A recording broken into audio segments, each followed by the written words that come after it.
Luc chapitre 10. Après cela, le Seigneur désigna encore 70 autres disciples, et il les envoya deux à deux devant lui dans toutes les villes et dans tous les lieux où lui-même devait aller. Il leur dit, la moisson est grande, mais il y a peu d'ouvriers. Priez donc le maître de la moisson d'envoyer des ouvriers dans sa moisson. Partez, voici, je vous envoie comme des agneaux au milieu des loups. Ne portez ni bourse, ni sac, ni souliers, et ne saluez personne en chemin. Dans quelque maison que vous entriez, dites d'abord, que la paix soit sur cette maison. Et s'il se trouve là un enfant de paix, votre paix reposera sur lui, sinon, elle reviendra à vous. Demeurez dans cette maison-là, mangeant et buvant ce qu'on vous donnera, car l'ouvrier mérite son salaire. N'allez pas de maison en maison. Dans quelque ville que vous entriez, et où l'on vous recevra, mangez ce qui vous sera présenté. Guérissez les malades qui s'y trouveront, et dites-leur, le royaume de Dieu s'est approché de vous. Mais dans quelque ville que vous entriez, et où l'on ne vous recevra pas, allez dans ces rues, et dites. Nous secouons contre vous la poussière même de votre ville qui s'est attachée à nos pieds, sachez cependant que le royaume de Dieu s'est approché. Je vous dis qu'en ce jour Sodome sera traitée moins rigoureusement que cette ville-là. Malheur à toi, Chorazin. Malheur à toi, Bethsaïda. Car, si les miracles qui ont été faits au milieu de vous avaient été faits dans Tyr et dans Sidon, il y a longtemps qu'elle se serait repentie, en prenant le sac et la cendre. C'est pourquoi, au jour du jugement, Tyr et Sidon seront traités moins rigoureusement que vous.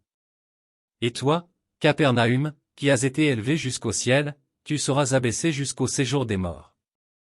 Celui qui vous écoute m'écoute, et celui qui vous rejette me rejette, et celui qui me rejette rejette celui qui m'a envoyé. Les 70 revinrent avec joie, disant, Seigneur, les démons même nous sont soumis en ton nom.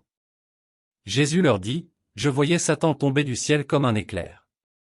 Voici, je vous ai donné le pouvoir de marcher sur les serpents et les scorpions, et sur toute la puissance de l'ennemi, et rien ne pourra vous nuire.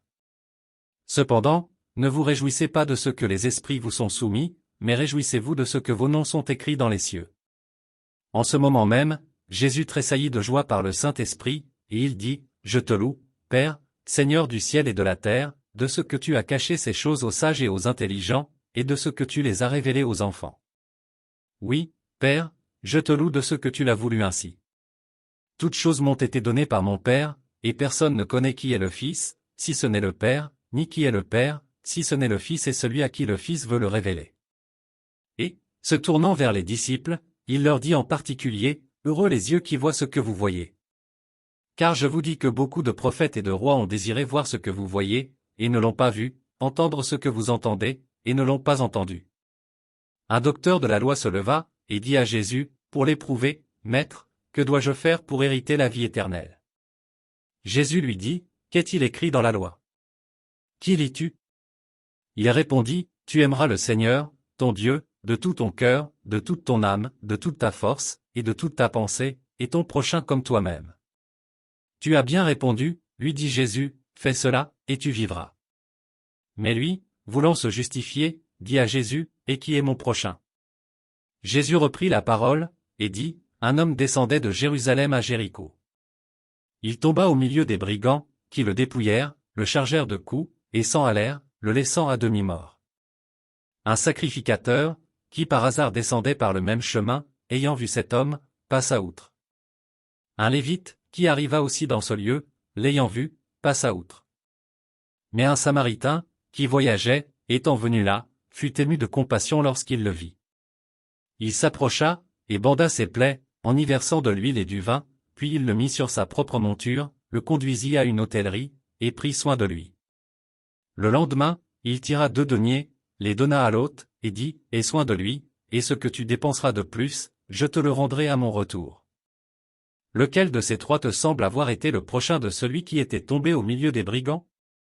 C'est celui qui a exercé la miséricorde envers lui, répondit le docteur de la loi.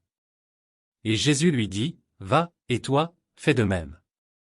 Comme Jésus était en chemin avec ses disciples, il entra dans un village, et une femme, nommée Marthe, le reçut dans sa maison.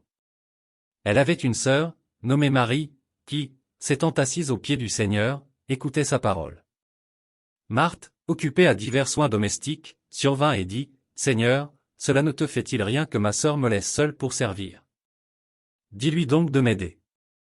Le Seigneur lui répondit, Marthe, Marthe, tu t'inquiètes et tu t'agites pour beaucoup de choses. Une seule chose est nécessaire. Marie a choisi la bonne part, qui ne lui sera point ôtée.